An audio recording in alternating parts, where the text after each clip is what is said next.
Newsfirst Newsline with Faraz Shaukatali. Good morning and a very warm welcome to Newsline, live from the Newsfirst studios in Dawson Street in Colombo. And a very good morning to you. Tomorrow morning, our group, Sirasa Shakti and TV1, are starting a program. It's called Think Again. In the run-up to the elections, we urged you to choose wisely, to vote wisely. In tomorrow's Think campaign, Think Again campaign that we're starting, we're going house to house to find out whether you are satisfied with the people that you elected to Parliament. Are they merely pedestrians? Are they representing your interests to the letter in Parliament? Do they make good representatives? Are they accountable? Are they responsible? An election may not be necessarily round the corner, but don't be put off. Hold them accountable. We're going to find out from Dondra to Point Pedro, from the east to the west. House to house, think again. Our campaign will reveal what the nation thinks of its representatives. On that note, to throw some more light on various matters of contentious matters, we have with us Mr. Gomin Dasri, a eminent and acknowledged legal personality. Very good morning to you, Mr. Dasri. Thank you. It's always lovely to be in your company, Faraz. Thank you.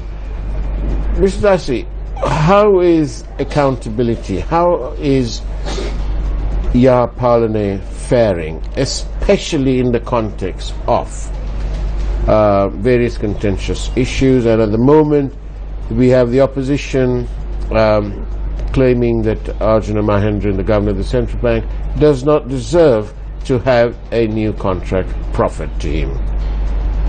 Well, you put several questions into that one single question. If I may answer it in this order, I think accountability is the issue that made this government come into office. I don't think this government was a particularly popular government in its infancy because of the fact that if you look at the track record of the UNP, neither in 2009 or 2015 were they able to put a candidate forward. They had to have a proxy candidate. Yes. Now, for a government that had been in office for 2 terms, that is Chandrika Kumartunga's 12 years and Mahinda Rajapaksa's 10 years, 22 years in office, here was an opposition incapable of putting their prime candidate into the field because they felt he would not win. They put Fonseca, then Sirisena, both from outside the realm of the UNP. Now, in that sense, the reason why the Sirisena was able to beat Rajapaksa, I think, was the fact that there were other side issues like good governance, accountability, transparency, law and order. So in that sense, this is a government that emerged from that kind of background. What about you, Mr. Dasri? Did you use your vote properly and without regret? I did not vote because I was at that time climbing the Rockies in Canada. Goodness me!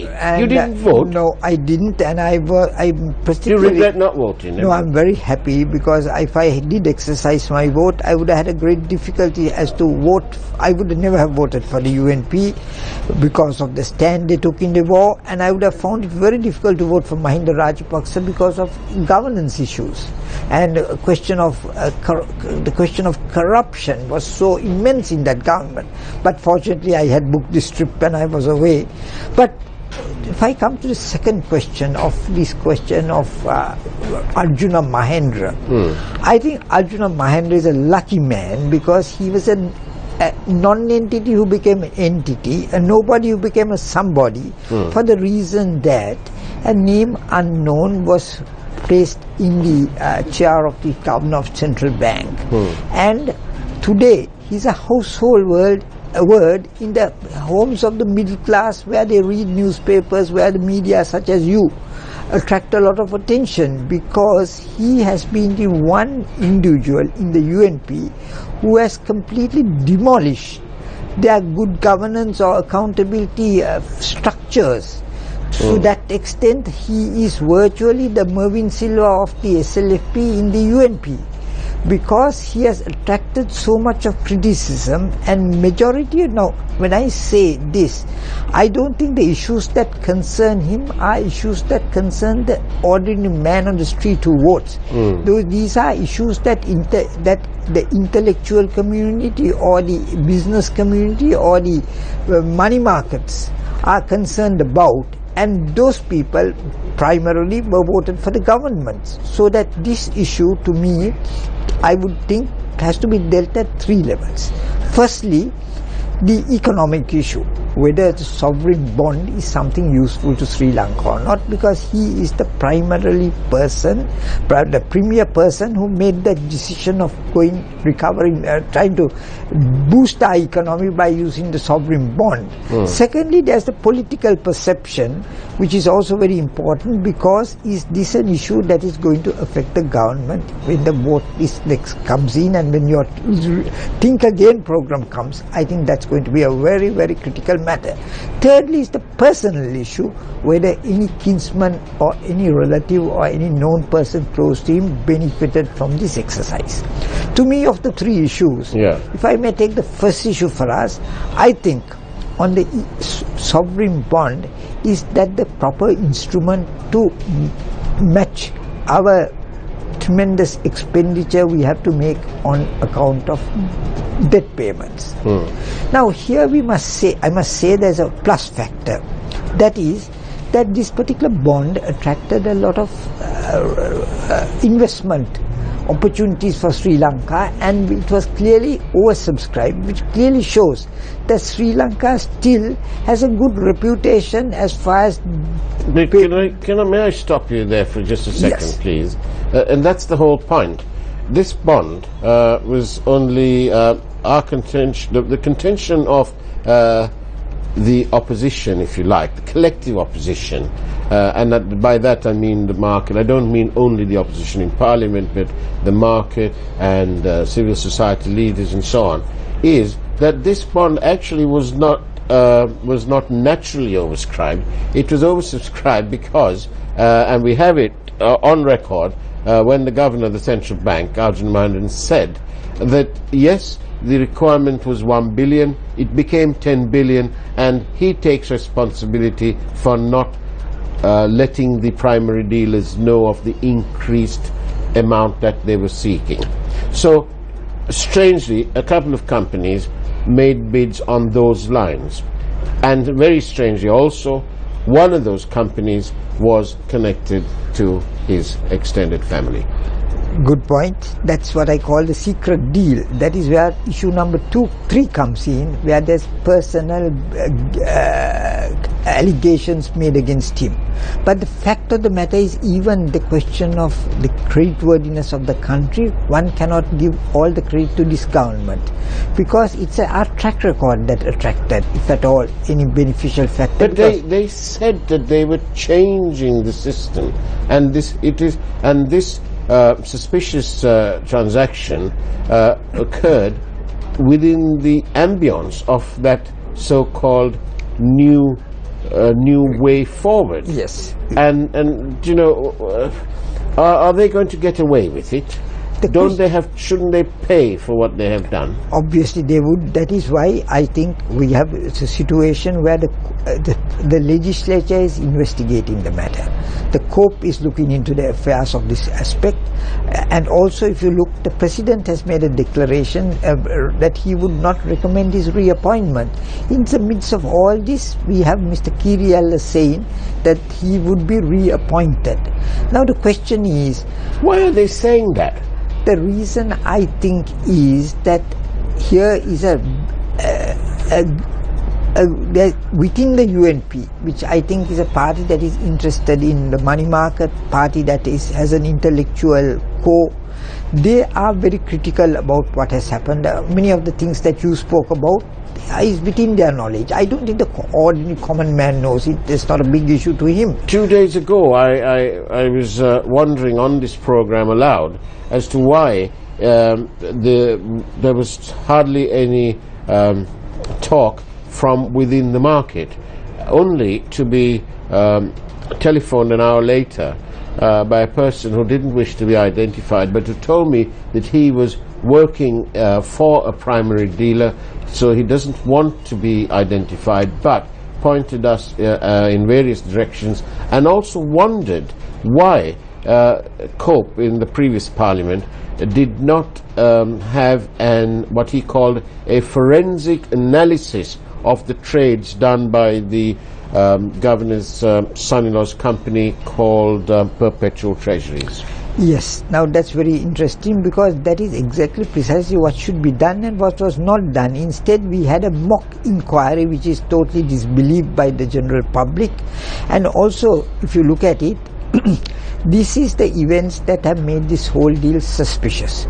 Now, where there's suspicion and a person's term comes to an end, now would it bring any glory and any kind of confidence where good governance, accountability were the primary issues which attracted the vote for this government?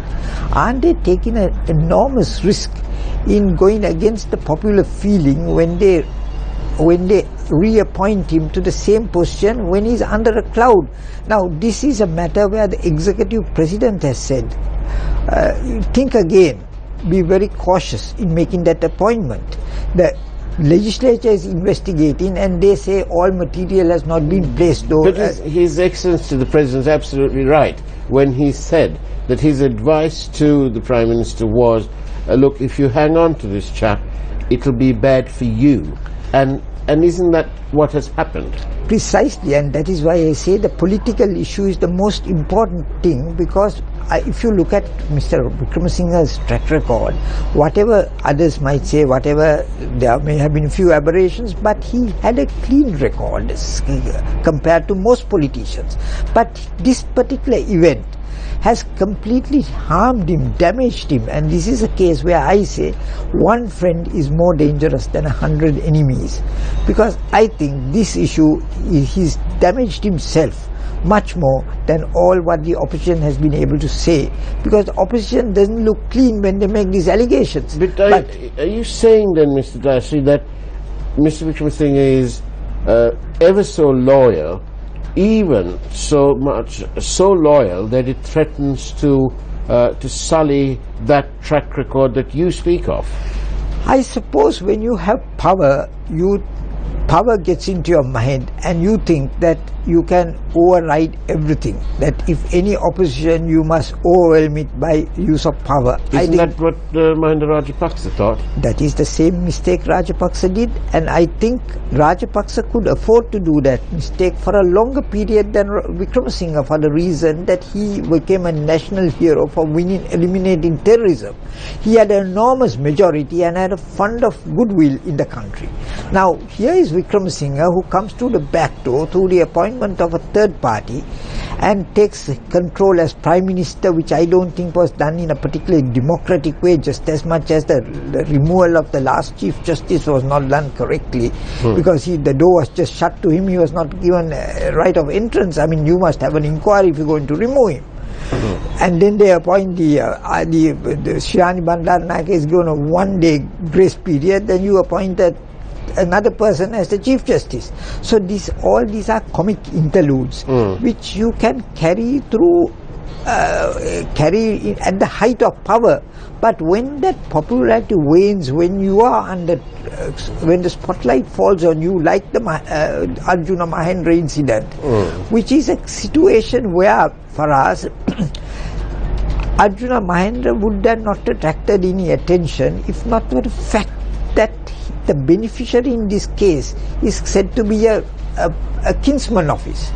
So those are instances where good governance and also accountability, transparency are material. As we head into a break, let me just tell you what one of our viewers is texting me and saying that it's beautiful, is it not, to stay within a family business. On that note, we'll take a short break and come right back. Do stay tuned to Newsline. Welcome back to Newsline, live from our studios in Dawson Street in Colombo. And our guest this morning is the eminent legal personality, Gomin Dasri. Mr. Dasri, I want to ask you this question. Or perhaps you can listen to this little saying first of all. Nearly all men can stand adversity, but if you want to test a man's character, give him power. So said Abraham Lincoln. My question to you is this. Do you suspect that this issue, this bond issue, extends beyond Mr. Mahendran, his son-in-law and that company? Do you think there is one or more politicians also involved in this? I have no information, but it could well be, because it's very strange that Mr. Mahendran, with all this suspicion that is cast upon him, still gets another term, if Mr. Kirialla is correct. Because why should an individual be so beneficial to the government when he is damaging the record of the government, and maybe the very factor that this government might lose the election next time? You remember this, elections are won and lost on the floating voter. That's not the committed SLFP or UNP vote, which is basically, I think, a very historical vote that's very family dependent. There are SLFP families in the villages, there are UNP families. But there's the middle vote, the thinking people that floats, the floating vote. Now the most disturbed people by this kind of situation is the floating voter, for the reason that he voted for this government thinking that he can eliminate corruption, he can eliminate favoration, he can eliminate nepotism, accountability, transparency, law and order. All those factors in this single event is merged. And this is the most damaging single event for this government. But isn't it also questioning, isn't Mr. Wickremesinghe's credibility at stake, this whole issue? Mr. Wickremesinghe's credibility and the credibility of several institutions. I think the credibility of the judiciary is also an issue, because a very eminent person, Mr. Chandra Jayaratna, brought an action in court. And what did they do? They covered it up. Last time I remember very well, the similar thing was, the action was instituted against the last administration over the Greek bonds. The court investigated into the matter. They didn't investigate this time at all, they just covered it up. That's right. And they are now relying on that cover-up. So even last time, you must remember that they didn't look into though they went into the issue, they once again didn't make any critical comments. It was quite open, for the reason that they said overall the central bank has made money out of these deals, and then covered it up. That is not the charge. Charge is the specific charge with they did rule on that specific allegation or that specific event, and they said that there was no rules. To put it simply, they said that none of the established rules and procedures had been breached, and that the investment in the Greek bonds was part of within the remit of the central bank. But the point is, in that case, they actually looked into it. That is the issue. And here we have another similar situation, if I can draw a parallel, in which in the previous parliament, Cope received various informations from the central bank. In this parliament, we're told that they're refusing to provide it to Cope, but that Cope is welcome to come to the central bank and look into their records and so on and so forth. Why the difference, Mr. Dasri? This is the reason. Now, Department of Information, the only communique issued by the government says that there are certain defences that are available. There are certain matters where it's not possible for the central bank to make disclosures. Yeah. Now, here is the issue that is being investigated by Parliament. by the people's representatives, by the highest legislative body in the country.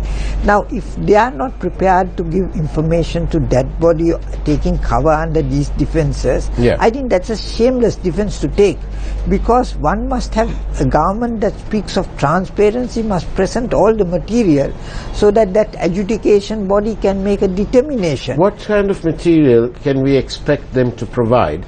Well, we mustn't forget that when it came to the highway, the awarding of that, the re-awarding of that contract, it was done over the weekend. They fixed it all, and that they did that after there was a circular on the 30th of March, in which the Prime Minister urged, not urged, wrong word, ordered the ministries to ensure that the unsolicited bid process or unsolicited offers should not be entertained as a matter of policy. And on the weekend they awarded this thing to the same contractor that they accused of being 90% corrupt and 10% worth of work. Yes, that is why I think there's much merit in what you said earlier. I mean, blaming Arjuna Mahendran alone is not the answer to this. There seems to be a bigger picture, more people involved, because why is there so many covers being adopted by every institution that has the right of investigation? The three-member committee that was appointed by the Prime Minister, consisting of lawyers whom they was widely believed to be linked or friends of the UNP, even they said that there was they needed to look into various matters in connection with that company, but that their terms of reference didn't permit them to do that. Really, you can take up defences of that nature, because if you don't want the matter brought to the spotlight and brought to public attention, various covers can be given, like what they did in the Supreme Court, what they did at this inquiry, what the state is saying, not making full disclosures. But if this is just Arjuna Mahendran alone is involved, the question that you posed me earlier is very material, because it seems to be that more people may be the beneficiaries of this, not purely the one organization that is that has got publicity. I think this is a matter that's a national disgrace. Not only because it also means one has to examine the broad issue. Is the sovereign bond the necessary instrument to put our economy right? Then we have to consider the personal question, whether it is right that any kinsman should get a benefit, because is there an element of bias? Now then, if I want to ask you a couple of questions here. One is, can just friends and members of a certain group run the country at the expense of professionalism? That is the very allegation made against the last administration, which the people took it very seriously and dumped the administration. Now this administration, in its first few weeks of office, have committed the same error, and they are continuing to do so. So I think, unlike the last government, which had 2 terms because of the war, this government and its supporters should be very mindful of the fact that there's going to be a reaction to this. People are not going to take it lying down, because our people, they are very tolerant. Yes. But when it comes to finally, what is going to matter is not what Mr. Wickremesinghe thinks, but what the people think when they go to the polling booth. Is it a situation, do you think, and how real is it, do you think, where Mr. Clean is not Mr. Clean? Well, Mr. Clean always had there was a question mark, because you had the Batalanda incident. You can't say that you can say there were several Mr. Cleans in politics in Sri Lanka in the old days. There were people like, I think, Daddi Senanayake. I don't think there was any allegation. Sir John Kotlawala may have done some stupid things, but he was clean. He never did. They were Democrats. There's no harm in being a bit eccentric from time to time. I mean, that is interesting. Yeah. But leave that be as may, but we have had very decent leaders, and even in recent times I would say that there were very honourable MPs like Neville Fernando, Halim Ishaq. But today it is not so. That's a rare breed. And in that context, I think Mr. Ranil Wickremesinghe had a better name and a face. But he, by this one single incident, has brought himself unnecessary disrepute. And he is in peril. Now the question I put is... The question really is why? Can I interrupt and say, yes, ask you why? Why? Because there must be, obviously there are certain interested parties operating behind the screen, and this is why he is in this sad position.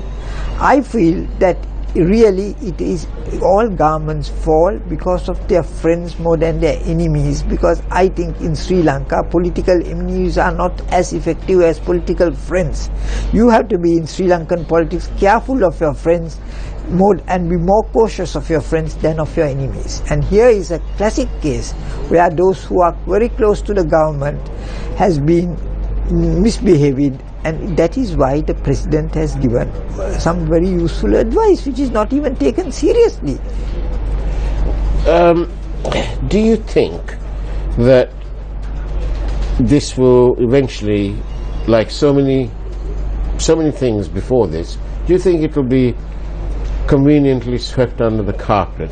Or do you think the people of Sri Lanka, now that they've got used to this new culture of asking questions without fear of white vans, do you think that they will tolerate this attempt to shove it under the carpet? There's an interesting phenomenon for us in Sri Lanka. There is no question of putting things under the carpet. It's always below the surface, but it surfaces around election time, and people very democratically change governments. They don't forget an incident. It is that they don't react in a... I mean, we won't have a pink revolution or a purple revolution in this country ever, but we don't need it, because that kind of thing is not... But we as a network are very unlikely. We won't allow this thing to be shoved under the carpet. But what we do is, our people are, I think, more enlightened. What they do is they quietly wait, and at election time they go to the polling booth, they cast their ballot, and the governments are changed. I mean, Mahinda Rajapaksa would have never expected to be beaten, but he was... There's another point. Talking about Mahinda Rajapaksa, I see photographs of him on social media strolling around, I think it was Japan, in a pair of jeans and looking rather calm and collected. And I think his security chap was sort of struggling to keep up with him. But Mahinda Rajapaksa, decided to come back into Parliament because he wanted to continue serving the people.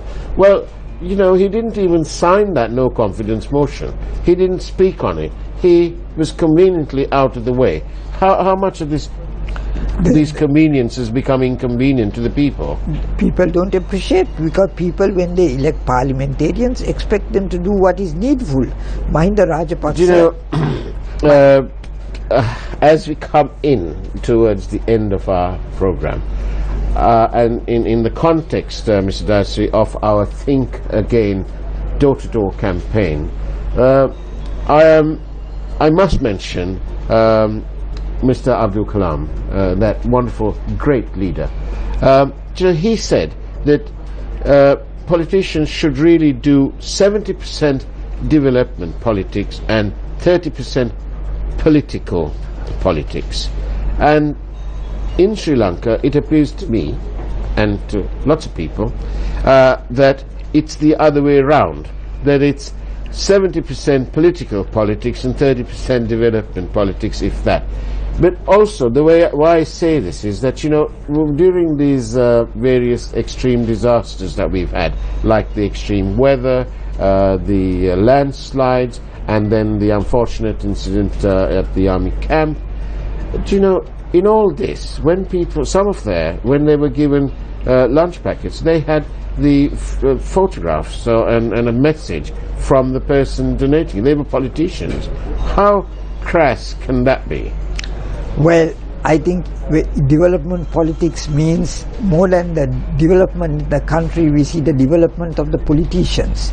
I mean, they, I think, really pick the pockets of the state in many of these things, and that is why even development has had a question mark on it. Thank you, Mr. Govindas. We've actually overrun. Thank you very much for your presence. Look forward to welcoming you again. And think again. The new campaign that we're starting tomorrow, door to door, across the island, to hold those elected responsible and accountable. We won't forget that we elected them, that you elected them. So join us during the week when we bring you news of the Think Again campaign. On that note, take care and thank you for watching Newsline. God bless.